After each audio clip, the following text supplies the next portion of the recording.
விஜய் வந்து சொல்லுவார், நீங்க 3-4 விஷயம் வச்சுப்பீங்க, காவேரி வச்சுப்பீங்க, பெரியார் வச்சுப்பீங்க, ஹிந்தி வச்சுப்பீங்க, எலெக்ஷன் வரும்போது இது வச்சு அரசியல் பண்ணுவீங்க. அவர் அப்படி சொல்லிட்டு அவரே இப்படி பண்றாரு. எனக்கு கொஞ்சம் மனசு கஷ்டமா. இது வரைக்கும் நீட்டு முன்னால அவ்வளவு கோடியா ஒவ்வொரு சீட்டுக்கு 1 கோடி, 1.5 கோடி, 2 கோடி, சில பேர் 3 கோடி 4 கோடி கொடுத்தா எம்பிபிஎஸும் அதுக்கு எம்டிக்கும் எல்லாத்துக்கும் சேர்த்து அந்த வட்டியில் அட்ஜஸ்ட் ஆகுது. ப்ரீ புக்கிங் பண்ணி இது மாதிரி இது வெறும் ஒரு வியாபாரமாக இருந்துச்சு. இப்போ இந்த அரசியல்வாதிகளை பொறுத்த அளவுக்கு அவங்களுடைய மருத்துவமனையில் அவங்க சம்பாதிச்ச காசு அடிப்படுது, அதனால நீட் எதிர்ப்பு நாடகம் நடத்துறாங்கன்ற மாதிரி புரிஞ்சுக்கணும். 100க்கு 100 இதுதான் உண்மை. லீக் ஆயிடுச்சு பேப்பர். அப்படி ஆச்சுன்னா அதுக்கு ரெஸ்பான்ஸ் எப்படின்னா அந்த இடத்துல எழுதின அந்த 300க்கும் 500 பேருக்கும் திருப்பி எழுதி வைக்கணுமே தவிர எல்லாமே நீட்டே ஒரு வேஸ்ட்டுன்னு சொல்லி உடனே போஸ்டர் அடிக்கிறது தப்பு. நீட்டு ஒழிப்பு எங்கள் இலக்குன்னு சொல்றது அது அரசியல் பண்ணுறது.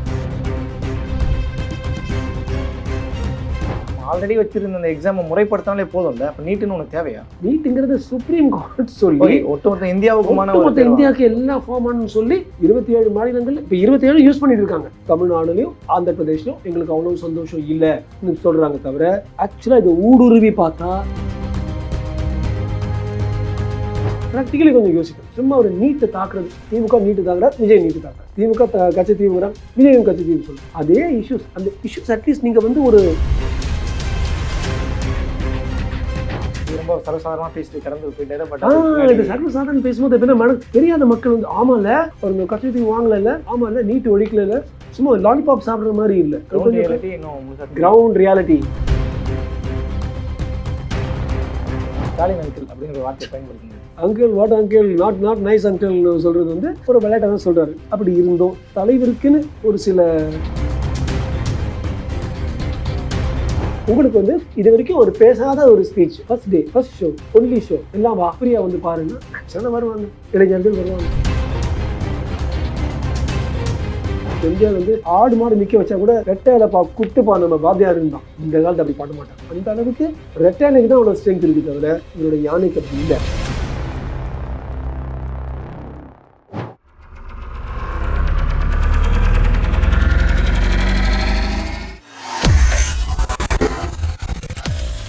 வேலை வேண்டுமா? ப்ளூ ஓஷன் இருக்கிறது. 10th 12th டிப்ளமோ டிகிரி படித்தவர்களுக்கு உணவு, தங்குமிடம், இஎஸ்ஐ, பிஎஃப், இன்சூரன்ஸ் உள்ளிட்ட சலுகைகளுடன் அனுபவத்திற்கேற்ற நல்ல சம்பளம் 15,000 முதல் 30,000 வரை. பெண்களுக்கு முன்னுரிமை. 2,000க்கும் மேற்பட்ட வேலை வாய்ப்புகள் உள்ளன. இப்போதே தொடர்பு கொள்ளுங்கள். Blue ocean.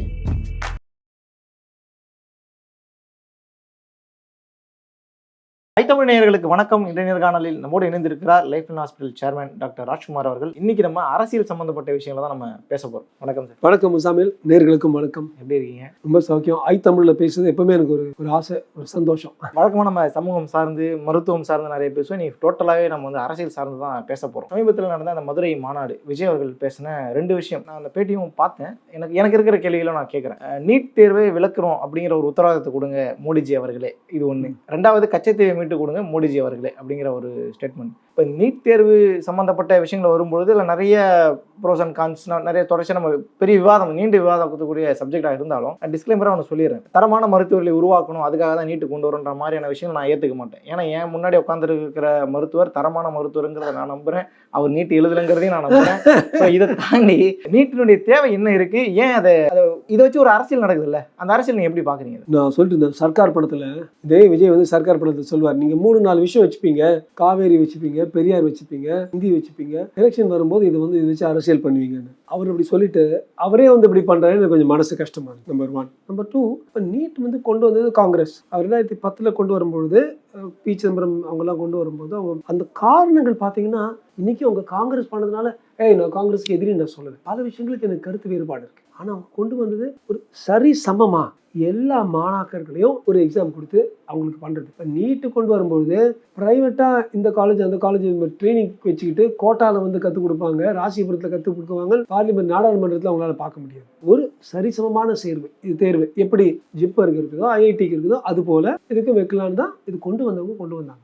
1. 2வது விஜயோட இன்னொரு படம் விஜய் பாண்டியில பேசுவோம். பைரவால பாத்தீங்கன்னா எப்படி காலேஜஸ்க்கு எப்படி சீட் எடுக்கிறாங்க, எப்படி அவ்வளவு கேஷ் வாங்குறாங்கன்னு சொன்னாரு. அது உண்மைதான். இது வரைக்கும் நீட்டு முன்னால அவ்வளவு கோடியா ஒவ்வொரு சீட்டுக்கு 1 கோடி, 1.5 கோடி, 2 கோடி, சில பேர் 3 கோடி 4 கோடி கொடுத்தா எம்பிபிஎஸும் அதுக்கு எம்டிக்கும் எல்லாத்துக்கும் சேர்த்து அந்த வட்டியில் அது அட்ஜஸ்ட் ஆகுது. ப்ரீ புக்கிங் பண்ணி இது மாதிரி இது வெறும் ஒரு வியாபாரமாக இருந்துச்சு. அதை மாற்றுவதற்காகவே கொண்டு வரப்பட்ட விஷயம் ஒரு நீட். காங்கிரஸ் கொண்டு வந்தாங்க, பிஜேபி தான் கொண்டு வந்தாங்கன்னு நான் சொல்ல மாட்டேன். காங்கிரஸுக்கு தான் அந்த முதல் டிக் மார்க் போடும். எது உண்மையை அப்படி சொல்லணும். எப்படி மன்மோகன் சிங் வந்து திறந்து விட்டாரோ, நான் வந்து முசாமில் ஒரு சமூக ஆர்வலர், சும்மா ஒரு சைடில் இருந்து கத்த மாட்டேன். யார் சரி பண்ணணும்னு சொல்லணும். அப்புறம் என்ன ஆகுது, 2013 வந்து கோர்ட் வந்து சுப்ரீம் கோர்ட் கொஞ்சம் இல்லீகலாக இருக்கலாம், கொஞ்சம் வெயிட் பண்ணுங்க, ஸ்டே கொடுக்குறாங்க. பட் காரணங்கள் இந்த மாதிரி இந்த காலத்தில் சார், இந்த காலத்தில் கூட நீங்கள் 13 லட்சம் கொடுக்கணும் ஒரு வருஷத்துக்குன்னா, அந்த காலத்தில் ஒரு 1.5 கோடி கொடுத்துட்டு அதுக்கப்புறம் வருஷத்துக்கு 20-30 லட்சம் எல்லாமே கேஷ். நீங்கள் பார்த்தீங்கன்னா மருத்துவ கல்லூரியில் நடந்த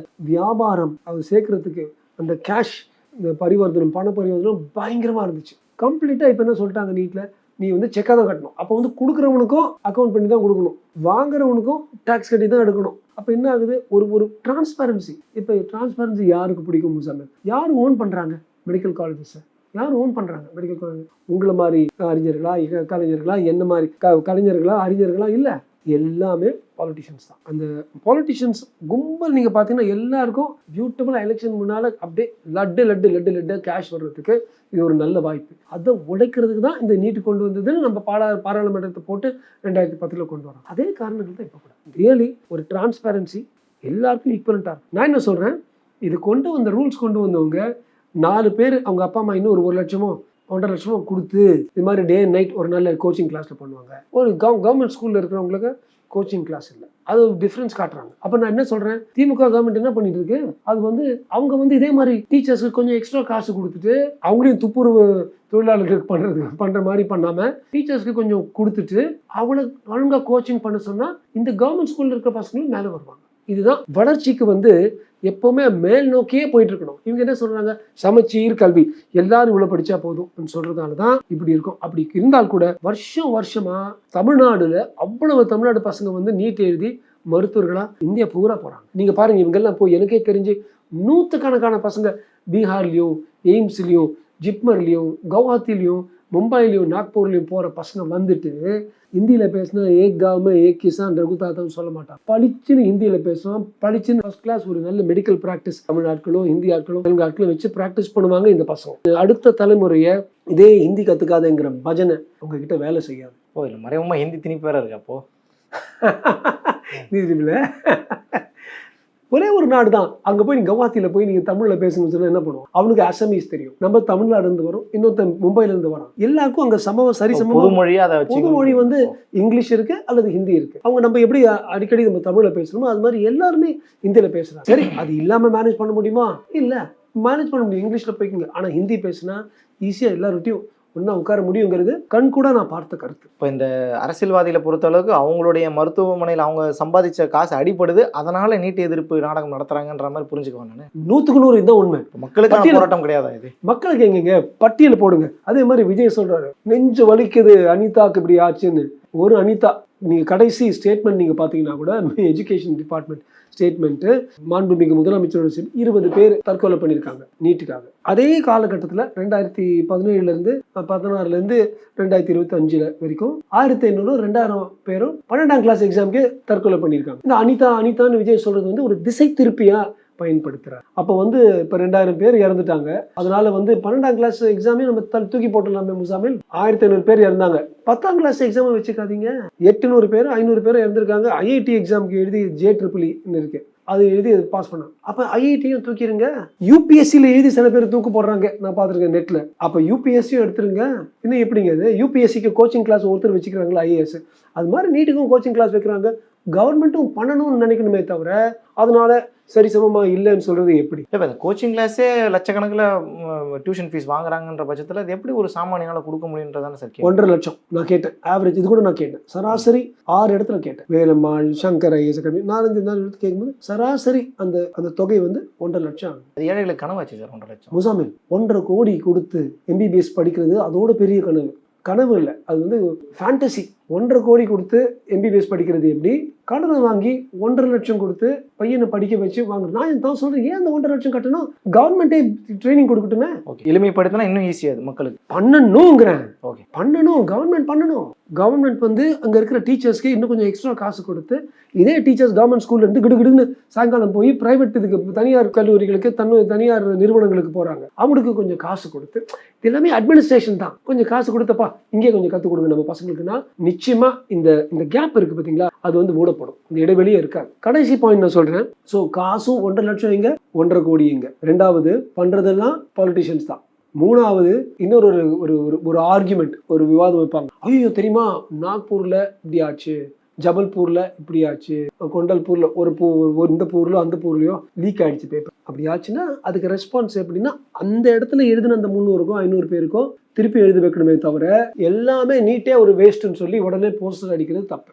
நீட்டு ஒழிப்பு எங்கள் இலக்குன்னு சொல்றது, அது வந்து அரசியல் படுத்துறது. இது வந்து நீங்க எவ்வளவு பேருக்கு தெரியும், நீட்டுன்னு பேசுறாங்களே. இப்ப நீட் ஒழிக்கிறதா இருந்தால் கூட 1 வருஷமோ 1.5 வருஷம் ஆகும் அதை திருப்பியும் கம்ப்ளீட்டா அந்த கட்டமைப்பு கொண்டு வரதுக்கு. 1 வருஷம் 1.5 வருஷம் உங்க பசங்க வீட்டுல உட்காந்து வெயிட் பண்ணணும். 1 வருஷம் 1.5 வருஷம் உங்க மெடிக்கல் காலேஜ் ஜாயின் பண்ண முடியாது. குவாய்ட்டா வீட்டுல உட்காந்து படிக்கணும், இல்லைன்னா BA BSc ஜாயின் பண்ணி அப்புறம் திருப்பி வரணும், திருப்பி எக்ஸாம் வைக்கணும், கோடிக்கணக்கான காசு ஆகும். இதெல்லாம் வந்து என்ன சாத்தியமே ஆகாது. உடனே நான் சொல்றேன், அட்லீஸ்ட் 1 லட்சமோ 2 லட்சம் பேரும் உடனே பப்ளிக் இன்ட்ரெஸ்ட் லிட்டிகேஷன் போட்டு எப்படி நீங்க இது மாதிரி ஸ்டாப் பண்ணுவீங்கன்னு சொல்லுவாங்க. ஸோ அவ்வளவு ஈஸி இல்லை. கடைசி பாயிண்ட், சுப்ரீம் கோர்ட்டுங்கிறது ஜுடிஷியல் பில்லர், ஜுடிஷியரி. அந்த ஜுடிஷியரி ரொம்ப கிளியரா சொல்லி இருக்கு, it is mandatory compulsory in all states of the union of India. 7 union டெரிட்டரியிலையும் 25 மாநிலங்கள்லையும் இது வந்து அமல்படுத்தப்பட்டிருக்கு. தமிழ்நாட்டில் கூட அமல்பட்டிருக்கு. ஆனா 2 மாநிலங்கள் தான், தமிழ்நாடுலையும் ஆந்திர பிரதேசம் தான் 2 கொஞ்சம் கம்ப்ளைண்ட் பண்ணிட்டு இருக்காங்க. நம்ம நீட்டு போகணுமா, ஏன் கேரளா கம்ப்ளைண்ட் பண்றாங்கன்னா பாஜக தவிர மிச்சம் எல்லாருமே கம்ப்ளைண்ட் பண்ண செய்றாங்க. அதிமுக கூட, பாஜக கூட்டணி அதிமுகவும் கம்ப்ளைண்ட் பண்ண செய்றாங்க. தமிழ்நாடுல தான். நீங்க மாநிலங்கள் பார்க்கணும். இந்தியாங்கிறது சரி, நீங்களே ஒன்றிய அரசுங்க. இட் இஸ் என்ன கான்ஸ்டிடியூஷன்ல statement 1A, India as a union of states, ஒரு ஒன்றிய அரசு. அந்த மாநிலங்கள் எல்லாம் சேர்ந்ததுதான் இந்த உடல், இந்தியாங்கிறது உடல். இந்த உடல்ல 27 மாநிலங்கள் இருக்கு. அதுல 25 மாநிலங்கள் ரொம்ப வெரி ஹாப்பி ஃபுல்லுன்னு சொல்லியாச்சு. 2 மாநிலங்கள் இதை அமல்படுத்தியும், ஆந்திர பிரதேசம் தமிழ்நாடுலையும் கொஞ்சம் கம்ப்ளைண்ட் இன்னும் பண்ணிட்டு இருக்காங்க, இது மாதிரி கம்ப்ளைண்ட் பண்ணிட்டு இருக்காங்க. அப்ப மற்ற 25 மாநிலங்களும் 7 யூனியன் டெரிட்டரியும் சுப்ரீம் கோர்ட்டும் எல்லாமே தப்பு, நம்ம மட்டும் வேற என்ன, எப்படிங்க, எப்படி ஆகும்? சரி சார், இப்போ ஒரு மாநிலத்துல இப்ப நான் தெளிவுபடுறதுக்காக கேட்கறேன், மாநிலத்தில் இருக்கக்கூடிய தமிழ்நாட்டில் இருக்கக்கூடிய மக்கள் இதை விரும்புறாங்களா இல்ல அரசியல்வாதிகள் விரும்புறாங்கன்ற கேள்வி எனக்கு இருக்கு கூடுதல். அதை நீங்க எப்படி பாக்குறீங்க? நீங்க வந்து சராசரி மனிதனுக்கு அவங்க பசங்க படிச்சு நீட் ஜாயின் பண்ணணும்னா நிச்சயமாக இதுதான் விரும்புவாங்க. இல்லை நீங்கள் எல்லாம் ஒரு 1.5-2 கோடி கொடுத்துட்டு நீங்கள் போய் தனியார் மருத்துவக் கல்லூரியில் சேர்த்துக்கிங்கன்னா அவங்க ஒத்துக்க மாட்டாங்க. ஒருவேளை ஒரு ஊழல் வாங்குற ஒரு அதிகாரியாக மாதிரி பண்ணலாமே தவிர சராசரி மனிதர்கள் அப்படி பண்ண மாட்டாங்க. நம்ம ஆல்ரெடி வச்சிருந்த அந்த எக்ஸாமை முறைப்படுத்தினாலே போதும்ல, அப்போ நீட்டுன்னு ஒன்று தேவையா? நீட்டுங்கிறது சுப்ரீம் கோர்ட் சொல்லி ஒட்டுமொத்த இந்தியாவுக்குமான இந்தியாவுக்கு எல்லா ஃபார்மானு சொல்லி 27 மாநிலங்கள் இப்போ 27 யூஸ் பண்ணிட்டு இருக்காங்க. 27 25 நாங்கள் ரொம்ப சந்தோஷம்னு இந்த ஃபீட்பேக் டிபார்ட்மெண்ட் ஆஃப் எஜுகேஷனில் வரும்போது அந்த ஃபீட்பேக், இந்த பின்னூட்டம் மட்டும் தமிழ்நாடுலையும் ஆந்திர பிரதேஷ்லையும் எங்களுக்கு அவ்வளவு சந்தோஷம் இல்லைன்னு சொல்றாங்க தவிர, ஆக்சுவலா இதை ஊடுருவி பார்த்தா காரணமே இல்லை. நீங்க ஒண்ணுமே இல்லை. இந்த 12ஆம் கிளாஸ் எக்ஸாம் இன்னும் கஷ்டப்படுத்துறீங்கன்னா, நான் சொன்னேன் 1000 லட்சம் மாணவர்கள் தற்கொலை பண்ணிட்டாங்க, அது 2000 ஆயிடும். அப்போ வந்து விஜய், அதாவது இந்த மாநிலத்துக்கே தாய்மாமன் விஜய் வந்து அவங்கள காப்பாற்றுவாரா? கோச்சிக்காதீங்க விஜய், நானும் உங்க ஃபேன் தான். பட் எப்பவுமே நான் சொல்லுவேன், விஜய்னா வேற லெவல்னு. பட் ப்ராக்டிக்கலி கொஞ்சம் யோசிக்கணும். சும்மா ஒரு நீட்டை தாக்குறது, திமுக நீட்டு தாக்குறாரு, விஜய் நீட்டு தாக்குறாரு, திமுக கட்சி தீவுங்கிறாங்க, விஜயும் கட்சி தீவு சொல்றேன். அதே இஷ்யூஸ், அந்த இஷ்யூஸ் அட்லீஸ்ட் நீங்க வந்து ஒரு சொல்யூஷன் இப்படி பண்ணலாமே அப்படி நீங்க சொல்லியிருந்தீங்கன்னா, அல்லது அரசியல் சாசனத்தை இப்படி சொல்லுது சொன்னீங்கன்னா ரொம்ப சந்தோஷப்பட்டிருப்பீங்க. தீர்வு சொல்லல, விமர்சனம் மட்டுமே பண்றாங்க. விமர்சனம் அதேதான் ஸ்டாண்டர்ட். ஒரு அரசியலுக்காக பயன்படுத்தக்கூடிய ஒரு ஆயுதமா இதை கையில எடுத்து, இதே மாதிரி தான் கச்சத்தீவு மாற்றம் அரசியல் ஆயுதம் தானே அதுவும். ஆனா அது வந்து செப்டம்பர் 15, இப்ப இன்னும் 15-20 நாள்ல நான் வந்து ரொம்ப இதுவா இருக்கேன், ரொம்ப ஒரு உற்சாகமா இருக்கேன். ஏன்னா செப்டம்பர் 15 சுப்ரீம் கோர்ட்ல இந்த கச்சத்தீவு வருது. ஏன்னா இந்திரா காந்தி கையில கொடுத்துட்டாங்கல்ல, ஆர்டிகல் 253ங்கிற ஒரு கட்டுரையை வந்து அரசியல் சாசனத்தை பயன்படுத்தினாங்க. அதாவது பிரதமர் வந்து நினைச்சா ஒரு நாடுல இருந்து ஒரு பகுதியை கொடுத்துடலாம், அதுக்கப்புறம் அது வந்து பார்லிமெண்ட்ல அந்த ராட்டிபிகேஷன் ஆர் வேலிடேஷன் பண்ணணுங்கிற ஒரு கட்டுரை இருக்கு. அதை பயன்படுத்தி 1974 இந்திரா காந்தி வந்து அது கொடுத்துட்டாங்க. ஆனா ஆர்டிகல் 368 இருக்கு, ரொம்ப கிளியரா இருக்கு. அதாவது டெஃபினட்டா இந்த எந்த ஒரு பகுதியும் ஃபுல் நாடாளுமன்றத்துடைய அந்த மெஜாரிட்டி பெரும்பான்மை இல்லாம கொடுத்துடக்கூடாது. பெருபாரின்னு ஒரு இடம் இருந்துச்சு பங்களாதேஷ்ல 1948. இப்ப பங்களாதேஷே இல்லை, ஈஸ்ட் பாகிஸ்தான். அது எங்களுக்கு தான் வரணும்னு சொல்லி நேரு அது கொடுக்கறதுக்கு ரெடி ஆகும்போது பார்லிமெண்ட்ல எல்லாம் படிக்கும்பொழுது இந்த மாதிரி அரசியல் சாசனப்படி அது கொடுக்க முடியாதுன்னு சொல்லி அது திருப்பி ஹோல்ட் பண்ணாங்க. அந்த பெருபாரி எதுக்காக நான் பெருபாரின்னு சொல்றேன்னா, அந்த பெருபாரியை அதை சான்றா காட்டி தான் சுப்ரீம் கோர்ட்ல இந்த கேஸும் இப்போ செப்டம்பர் 15 எடுக்கப்படுகிறது. அப்படி எடுக்கப்பட்டுச்சுன்னா 2253 கட்டுரை அவங்க இந்திரா காந்தி யூஸ் பண்ணி கொடுத்துட்டாங்கல்ல, அது நல் அண்ட் வாய்ட் ஆகிடும். ஒன்லி திங் இஸ் இப்போ சப்போஸ் நம்ம நாடாளுமன்றத்தை இந்திரா காந்தி பண்ணது தப்புன்னு நம்ம ஊர்ஜிதப்படுத்திட்டோம். அப்போ என்ன ஆகும்? முசாமில் 50 வருடங்களுக்கு முன்னால கையில கொடுத்துட்டோம் ஸ்ரீலங்காவுக்கு. அப்போ ஒவ்வொரு நாடுக்குள்ள இந்த சர்வதேச ஒப்பந்தங்கள் இருக்கு, கடல் ஒப்பந்தங்கள், நாடு ஒப்பந்தங்கள். அந்த ஒப்பந்தங்கள் படி இது திருப்பி வாங்கணும்னா இது 285 ஏக்கர் தான். ஆனா இந்த 285 285 ஏக்கர்ஸ்க்காக 3650 இந்திய மீனவர்கள் நாகப்பட்டினம், ராமேஸ்வரம் இவங்கெல்லாம் போய் இவங்க கைதாயிருக்காங்க. ஏன்னா இங்க கிடைக்கல மீன்கள், அது வரைக்கும் அவங்க போக வேண்டியதா இருக்கு கச்சத்தீவு. இதுக்கு பதிலாக அவங்களுக்கு அது ஈடாக வேற ஒன்று கொடுத்துட்டு அவங்களுக்கு அது காம்பன்சேஷன் மாதிரி பண்ணி அவங்களும் அதுக்கு ஒத்துக்கிட்டு இருந்தால் தான் பண்ணணும். எல்லாரும் நினைக்கிற மாதிரி அவ்வளவு ஈஸி இல்லை. விஜய் ரொம்ப சர்வசாதாரணமா பேசிட்டு கடந்து போயிட்டாரு. பட் இது சர்வசாதாரண பேசும்போது எப்படின்னா தெரியாத மக்கள் ஆமால அவங்க கச்சத்தீவு வாங்கல, ஆமால நீட்டு ஒழிக்கல, சும்மா லாலிபாப் சாப்பிடுற மாதிரி இல்ல. கிரவுண்ட் ரியாலிட்டி ரொம்ப அழகான ஒரு ஹிந்தி டேர்ம் இருக்கு, இன்னும் ஜமீனி ஹக்கீகத். ஜமீனினா தரை, ஹக்கீகத்னா ரியாலிட்டி, உண்மை. தரையில் இருக்கும் உண்மையை மக்களிடம் எடுத்து சொல்பவன் தான் தலைவன். ஸோ விஜய் போன்ற ஒரு டாப் கிளாஸ் லீடர், எல்லாருக்கும் தெரிஞ்ச ஆட்கள் எல்லாரும் பார்த்துட்டு இருக்கிறாங்க. இது மாதிரி சும்மா மற்றவங்க சொல்ற மாதிரி இவங்க சொல்லக்கூடாது. இங்கதான் என்னுடைய தாழ்ந்த விண்ணப்பம். சரி, ஓகே. ஸ்டாலின் அங்கிள் அப்படிங்கிற ஒரு வார்த்தையை பயன்படுத்தினார். இது எப்படி பாக்குறீங்க? இது நீங்க அவமதிப்பா பாக்குறீங்களா, இல்ல ஒரு அரசியல்ல ஒரு விளையாட்டு தரமா பேசிட்டு போயிட்டாருன்னு எடுத்துக்கிறீங்களா, இல்ல இது எப்படி புரிஞ்சுக்கிறீங்க? ஆமா, அது அவர் 2-3 வாட்டி அது போட்டு பார்த்தேன். Uncle what uncle, not nice uncle சொல்றது ஒரு விளையாட்டை தான் சொல்றாரு. அப்படி இருந்தோம் தலைவருக்குன்னு ஒரு சில, ஃபார் எக்ஸாம்பிள் நம்ம என் ஃப்ரெண்டை பார்க்கலாம், எல்லாரும் முன்னால இருக்கிறோம், நம்ம ஒரு சட்டசபையில இருக்கோம், டேய் மச்சான் எப்படி இருக்கீரா நம்ம பேசுவோம். ஒரு மேடை நாகரிகம், ஒரு சபை நாகரிகம் இருக்கு. அந்த தருணத்துல அவர் ஒரு வாட்டி வேணா சொல்லியிருக்கலாம். பட் மற்றபடி இந்த மாண்புமிகு அட்லீஸ்ட் அவர் நரேந்திரபாய் தாமோதரபாய் மோடிஜின்னு சொன்னாரு. பட் இங்க போன வாட்டி மாண்புமிகு முத்துவேல் கருணாநிதி ஸ்டாலின் அவர்களேன்னு சொன்னது, அது அதுல ஒரு மாண்பு இருந்துச்சு, அதுல ஒரு அழகு இருந்துச்சு. தேவையில்லாம அங்கிள்ங்கிறது தமிழ்ல அங்கிள்னா எல்லாருக்கும் தெரியும். என்னன்னு சார், இப்போ பொலிட்டிக்கலாவே சில ஸ்ட்ராட்டஜி வச்சுதான் நகர்ந்துட்டு இருக்குன்னு நான் சொல்லி தான் தெரியல. முழுமையாக அரசியல் பற்றி புரிதல் உள்ள ஒரு நபர் நீங்க. அப்பா ஸ்டாலின் சொல்லி ஒரு ப்ரொமோஷன் பண்ணாங்கல்ல, ஸோ அதுக்கு எதிராக இப்போ அங்கிள் ஸ்டாலின் சொல்லும்போது அந்த ப்ரொமோஷனை உடைக்கிறதுக்கான ஸ்ட்ராட்டஜியா இருக்கலாம்ல, இதை நீங்க விமர்சனம் படுத்தணுமா? ஒரு ஸ்ட்ராட்டஜியா இருந்தால் கூட ஒரு பொது மேடையில தலைவரோட வாயிலிருந்து இது வர்றது அவ்வளவு நாகரிகமா இல்லை. வேணா அவங்க போஸ்டர் அடிச்சு அப்பாவா அங்கிளா அது மாதிரி வேணா பண்ணலாம். இது இப்ப யார் அந்த சார், இப்ப யார் அந்த அங்கிள் ஆயிடுச்சு. விஜய் சொன்னதுனால அதுக்கு நிறைய ஒரு பெரிய பூஸ்ட் கிடைச்சிருச்சு. பட் என்ன இருந்தாலும் சீஃப் மினிஸ்டர் எல்லார்ட்டையும், விஜய் மட்டும் இல்ல எல்லார்ட்டையும் சொல்ல விரும்புறேன், ஒரு மேடை நாகரிகம்ங்கிறது ரொம்ப முக்கியமான விஷயம். நான் கேட்டுட்டு இருந்தேன் சாமி, இந்த சிவாஜி கிருஷ்ணமூர்த்தின்னு ஒரு திமுக பேச்சாளர், அவர் பேச்சாளர் இல்லை, அது வேற எதுவும் மற்ற எதுவும் சொல்லணும். இப்படி பொழிகிறாரு, சொற்பொழிவுல அசிங்கம் பொழிகிறாரு, அவ்வளவுதான். அடின்னு குஷ்பு அக்கா பத்தி பேசும்போது, ஒருத்தர் பத்தி பேசும்போது அவர் செய்கைகள் அது எல்லாமே ரொம்ப ரூடா இருக்கு. தமிழர்களுடைய பண்பா, நான் தமிழேண்டான்னு சொல்றது, தமிழ் பாரம்பரியத்தை நம்ம விடாம ஒருத்தருக்கு ஒருத்தர் வாங்க உட்காருங்க அழகா பேசுறது தான் தமிழ் பாரம்பரியம். ஏன் நம்ம திருக்குறள் சொல்லியிருக்காரு, இனிய உணவாக இன்னாது குரல் கனி இருக்க காய் கவர்ந்தற்று. இப்ப கனி இருக்க காய் கவர்ந்தற்றுன்னா வெறும் காய் எல்லாரும் போறாங்க. அது சிவாஜி கிருஷ்ணமூர்த்தியா இருக்கலாம், அல்லது ஐ திங்க் அப்பாவும் ஐயாவும், இந்த அப்பா சொல்றது அவர் பேரே அப்பாவும், நம்ம அங்கிள் மாதிரி அப்பாவும் நினைச்சுக்க போறாங்க, அப்பா நினைச்சுப்பாங்க.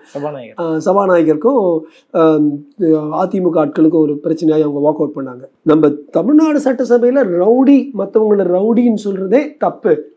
அது அன்பார்லிமெண்ட்ரி வேர்டு. அந்த அன்பார்லிமெண்ட்ரி அந்த கிளாசிபிகேஷன் இருக்கு சட்டசபையில. இப்போ மாண்புமிகு முதலமைச்சர் முத்துவேல் கருணாநிதி ஸ்டாலின் அவர்களே, நீங்க இப்படி பண்ணது சரியா, கேள்விகளை நீங்க எப்படி நீங்க பதில் கேட்க போறீங்கன்னு சொன்னா கூட அதே இம்பாக்டா இருந்திருக்கும். ஆனா இவர் அவருடைய மாண்பை விடாம இருந்திருக்கு. மேபி ஒரு முதல் 2 வாட்டி பேசுறாரு, நம்ம கூட we can excuse விஜய். என்ன தானே he must be aware of his height. ஹைட்னா ஒரு பொலிட்டிக்கல் லீடரா ஹைட்டா இருக்கிறவங்க மக்கள் மத்தியில ஒரு ஸ்டார், ஒரு சூப்பர் ஸ்டார். சார் இப்போ ஆனால் இன்னைக்கு தேதிக்கு அதை நீங்கள் சமூக வலைதளத்தில் பார்த்தீங்கன்னா அதை வச்சு ட்ரோல்ஸ் தான் அதிகமாக வருது மக்கள் பகுதியில் மத்தியில் இருந்து. அது வந்து பெருசாக ஒரு குற்றமாகவும் நீங்கள் சொன்னது போல இந்த அரசியல் நாகரிகம்ன்ற கட்டத்தில் நகரில் பேசிட்டாரு விடுங்களேன் அப்படிங்கிற மாதிரி கடந்து போயிடுறாங்கல்ல. இப்போ அது எளிமைப்படுத்தப்பட்ட ஒரு வார்த்தையை தான் பார்க்குது. இதை நம்ம சொல்லணுமா? இதை இல்ல எதுக்காக சொல்லணும்னா இதோட நிறுத்திடணும். அடுத்த வாட்டி அங்கிள்னா தமிழ் என்ன தெரியுமா மாமா அப்படின்னு நெக்ஸ்ட் சொல்லலாம். அப்போ அது கூட ட்ரோல் ஓகேம்பாங்க. அப்போ நெக்ஸ்ட் சிவாஜி கிருஷ்ணமூர்த்தி மாதிரி போயிடணும். ஸோ ஒரு திட்டமிட்ட ஒரு அளவோட இதை நிறுத்திடணும். அது வந்து ஒரு பெரிய மிஸ்டேக் அவர் பண்ணாருன்னு நான் சொல்லலை. ஆனால் அது வந்து பயன்படுத்தாம இப்போ 70% 80% அந்த ஸ்பீச் கொடுத்தா கொஞ்சம் இதெல்லாம் இல்லாமல் இருந்தால் நான் இன்னும் ஒரு 5-10% நான் இன்னும் 5-10% போட்டிருப்பேன். ஸோ அதே போல இதை பயன்படுத்தி திமுகவும் சரி, அதிமுகவும் சரி, பாஜகவும் சரி, ஒருத்தர் மேல ஒருத்தர் வந்து அசிங்கமா பேசாம, நீங்க பாத்தீங்கன்னா ஸ்ரீலங்கன் வந்து நான் பல இலவச முகாம்கள் செய்வேன் முசாமி. அங்க பாத்தீங்கன்னா SLFP அண்ட் UNP இருந்துச்சு. 2 பேரும் ஆப்போசிட். காலையில திட்டுவாங்க. ஆனா பார்லிமெண்ட்ரியா ஈவினிங் போனா எல்லாரும் ஒரே பார்ல உட்காந்து ட்ரிங்க்ஸ் சாப்பிட்டு இருப்பாங்க, பேசிட்டு இருப்பாங்க, சிரிச்சிட்டு இருப்பாங்க. தேவைப்பட்டா ஒருத்தர் பாம்பே பண்ணுவாங்க. அங்க வந்து நிறைய பாம்பு பிளாஸ்ட் எல்லாம் நடந்திருக்கு. ஆனா பேச்சில் அட்லீஸ்ட் ஒரு கண்ணியம். அந்த கண்ணியம் இங்கேயும் வரணும். ஒருத்தர் சும்மா அந்த மாதிரி அசிங்கப்படுத்தி இன்னொருத்தர் பயமுடுத்தி அவன் சொன்ன இது மாதிரி கிட்ட, அது பெண்களை எஸ்பெஷலி குறிப்பாக பெண்கள் சொல்லக்கூடாது. இன்னைக்கு கூட பாருங்க, தேவையா ராகுல் காந்திக்கு போய் தேவையில்லாம மோதி அம்மா இறந்தாச்சு, அந்த அம்மா வயசானம்மா 90 வயசு அவங்க இறந்தாச்சு, இவர் பாவம் அவங்கள வந்து அடக்கம் பண்ணிட்டு உடனே வேலைக்கு வேற வந்தாச்சு. அவரை பிடிச்சி அவரை பத்தி சொல்லி அவர் அம்மா பத்தி சொல்லி இதெல்லாம் ஒரு சென்சேஷன். கூட்டத்தில் இருந்த ஒருத்தர் அந்த மாதிரி பேசினா அவனை கைது பண்ணிட்டாங்கல்ல. நான் என்ன சொல்றேன், ஏன் தமிழர்களும் அட்லீஸ்ட் அவங்க தமிழர்களும் அப்படி பேசக்கூடாது? அது மட்டும் இல்ல, இப்படி ரொம்ப முக்கியமான விஷயம் எல்லாருக்கும் நான் கேட்டுக்கிறது, இப்படி பேசுறவங்களோ இப்படி வந்து இந்த மாதிரி நடத்தையை காட்டுறவங்களோ தமிழர்கள் ஆதரவு செலுத்தக்கூடாது. இது மாதிரி நீ வல்கரா பேசுறடா, நான் உனக்கு ஓட்டு போட மாட்டேன்னா இன்னும் தமிழர்களுடைய இன்னும் அந்த ஓட்டோடைய ஸ்ட்ரென்த் தமிழர்களுக்கு புரியல. அது மட்டும் புரிஞ்சு அடிச்சாங்கன்னா இது மாதிரி எல்லாரும் பயந்துருவாங்க. இது மாதிரி பேசாதப்பா, ஓட்டு விடாதப்பான்னு. இவ்வளவு ஈஸி. அது பேரு கண்டிஷனிங். கண்டிஷனிங்னா இப்படி பண்ணா இந்த ரெஸ்பான்ஸ் வரும். ஐயோ இவங்க தேறிட்டாங்க, இது மாதிரிலாம் பேசினா ஒழிச்சிருவாங்க. அந்த பவர் ஒரு விரல்ல இருக்கு. அந்த ஒரு விரல் தயவு செய்து தமிழர்கள் ஒழுங்கா பயன்படுத்தினாங்கன்னா இது மாதிரி அத்தனை இந்த அத்துமீறுதல், தப்பான மொழி பேசுதல், கடுமையா சாடல், விமர்சனம், இதெல்லாமே போயிடும். they have the power to educate the politics. இதெல்லாம் பண்ணா காலி ஆயிடுங்கிற ஒரு பயத்தை தயவு செய்து உண்டாக்கணும். இப்போ எனக்கு என்ன ஆச்சரியமா இருக்குன்னா, ஒரு காலத்துல அரசியல்வாதிகள் தான் நிறைய விஷயங்களை படிப்பாங்க, பல தலைவருடைய பேச்சை கேட்டு மக்களை வழி நடத்துவாங்க. இன்னும் அப்படியே தலைகீழ மக்கள் நீங்க ஒழுங்கா இருந்தீங்கன்னா அரசியல் ஒழுங்கா இருப்பாங்கிற அளவுக்கு நிலைமை மாறி போச்சுங்கிறது ரொம்ப ஆச்சரியமாவே இருக்குது. தலை கீழே வந்துருச்சு முசாமில், அதாவது தலைமையில வந்து கொஞ்சம் கீழே வந்துருச்சு. இதுதான் எனக்கு தெரிஞ்சு மக்களாட்சின்னு நினைக்கிறேன். அவங்க கையில் அதிகாரம் இருக்கும்போது நீங்க ஒழுங்கா இருந்தா நான் ஓட்டு போட மாட்டேன்னா அது வந்து எவ்வளவு இந்த அளவுக்கு பிரியாணி எல்லாம் இல்லாம அடிச்சாங்கன்னா பயத்தினாலே தலைவர்கள்லாம் சரியாயிடுவாங்க. சரி, இப்ப தவைக்க மாநாட்டில் கூட்டின அந்த கூட்டத்தை கூட காசு கொடுத்து கூட்டல, பல அரசியல் கட்சிகள் செய்யற மாதிரி குவார்டர் கோழி பிரியாணி மாதிரி விஷயம்லாம் பதத்தை பயன்படுத்துறாங்க. அது மாதிரிலாம் பயன்படுத்தாம கூட இருக்காங்களே. இந்த பொலிட்டிக்கல் இந்த வரவை வந்து எப்படி நீங்க பாக்குறீங்க? அப்சர்வ் ஹியூஜ் கிரௌட், அதை பத்தி சந்தேகம் இல்லை. அந்த கிரௌட் டு vote conversion. அதாவது இப்போ எம்ஜிஆர் எடுத்துங்க, விஜய் எடுத்துங்க. எம்ஜிஆர் வந்து 1977 அவர் வந்து மக்களுடைய வந்து ஒரு டார்லிங், ஒரு தெய்வம் மாதிரி. தெய்வம் கலைப்புலி தானசர்கிட்ட பேசிட்டு இருந்தேன். அந்த காலத்துல அந்த 6 அடி போஸ்டர் அடிச்சு வேணும்னே அந்த கோந்தெல்லாம் லைட்டா போட்டு விட்டுருவாங்க. பெண்கள் எல்லாத்தையும் அந்த முதல் நாளைக்கு கிழிச்சிட்டு அவங்க பாயில தேய்ச்சிட்டு அது மேல படுத்துப்பாங்க. எம்ஜிஆர் மேல படுத்து 2வது நாள் திருப்பியும் போஸ்டர் அடிப்பாங்க. அவ்வளோ ஒரு கிரேஸ். அப்ப வந்து இந்த இன்டர்நெட்டோ, இந்த மீமோ, இந்த ட்ரோலோ, இந்த வாட்ஸ்அப்போ, ஃபேஸ்புக்கோ ஒண்ணுமே இல்லை. இன்னும் பேப்பர்ல படிச்சதும் போஸ்டர்ல பார்த்ததும் சினிமால பார்த்தது தான் உலகமே அவ்வளவுதான் நினைச்சாங்க. இப்ப மக்கள் ரொம்ப தேறிட்டாங்க. ஐ ஹோப் இந்த ரூட்ல நீங்க போய் பாத்தீங்கன்னா மக்கள் வந்து ரொம்ப கேர்ஃபுல்லா தேறிட்டாங்கல்ல. தேர்தலையும் அவங்க ஒழுங்கா தேர்ந்தெடுக்கணும்ங்கிறதுதான் மக்கள் மேல எனக்கு ஒரு எம்ஜிஆர் வழியில விஜய் வராரா நீங்க கவனிச்ச வரைக்கும்? அதாவது இப்ப வந்து is trying to follow the same route. அதனால எம்ஜிஆரோட படத்தை போட்டிருக்காரு. ஆனா இப்ப மக்கள் ரொம்ப தேறிட்டாங்கிறதால அப்போ வந்து எம்ஜிஆர்னா தெய்வம். எஸ்பி முத்துராமன் சொல்லிருந்தார். ஒரு எம்ஜிஆர் ரொம்ப இடத்துல அவரு எஸ்பி முத்துராமன் டைரக்டரும் எம்ஜிஆர் போயிருக்கும்போது ஒரு வயசான அம்மா வச்சோம். எம்ஜிஆர் கொஞ்சம் பூவோ சாப்பாடு கொடுக்கும்போது பார்த்து நல்லா இருப்பா பத்திரமா இருப்பா, அந்த நம்பியார் ஒருத்தர் இருக்கானே இந்த கொல்ல போறான்னு சொல்லிட்டு போறாங்க. அந்த அளவுக்கு ஒரு அதீத அன்பு, அதே சமயத்துல ஒரு இன்னசென்ஸ் அந்த காலத்துல இருந்துச்சு. இப்ப வந்து ஏதாவது ஒரு பாட்டு எப்படி சொல்லுமா, எல்லாருக்கும் தெரியும் வில்லன் ஹீரோ எல்லாம் ஒரு ஆக்ட் தான். ஸோ இந்த கான்டெக்ட், சைக்கலாஜிக்கல் கான்டெக்ட்ல ஏன் இவ்வளவு கூட்டம்? ஒண்ணுமே இல்லை. ஃபர்ஸ்ட் டே ஃபர்ஸ்ட் ஷோக்கு எப்பவுமே அடிச்சுக்கிறாங்க. கூலி எந்த படம், GOAT எந்த படம் பார்த்தாலும் அடிச்சுக்கிறாங்க. உங்களுக்கு வந்து இது வரைக்கும் ஒரு பேசாத ஒரு speech, first day first show, only show, எல்லாம் வா ஃப்ரீயா வந்து பாருன்னா நேச்சுரலா வருவாங்க. இளைஞர்கள் வருவாங்க, எல்லா இடத்துல இருந்து வருவாங்க. டைரெக்டாக பார்க்குறதுக்கு, ஒருவேளை அவர் கிட்ட போனால் அவர் பார்க்க முடியுமான்னு வருவாங்க.